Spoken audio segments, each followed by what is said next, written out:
একটা জিনিস বুঝলাম না, এই প্রবাসে বেড়ারা 40 ডিগ্রি 45 ডিগ্রি 50 ডিগ্রি রোদের মধ্যে কাম করি, মাথার কাম ফায়ে ফালাই, টাকা উপার্জন করি, নিজে না খাই, দেশে দিয়েলা যাতে ফ্যামিলিটা ভালো থাকে, বউটা ভালো থাকে। আর বেরিয়ে গেলে খালি ফরকিয়া ফরকিয়া ফরকিয়া, মোবাইলটা খুললে খালি ফরকিয়া।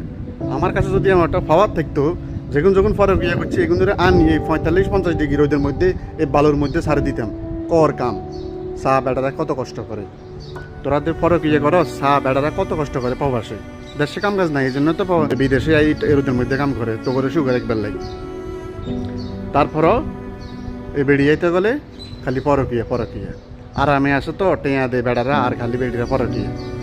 এক কারে এগুনের বিদেশে বিষে দিয়ে আনি 50 ডিগ্রি রোদের মধ্যে বালুর মধ্যে সারি দেন। দেখা কিছু কিছু প্রবাসী আছে, মনে করেন একটু টানা খিসে রুটি খেয়ে রাত্রে ঘুমে যায়, অসুখ হলেও ডাক্তার হসপিটালে যায় না, চিন্তা করেন না টেঁয়াটা বাঁচাই, পরিবারের দুমু, নিজের স্ত্রী সন্তানের দুমু, সবাই খাক, আমরা কষ্ট করলে গেছি হেরে খাক।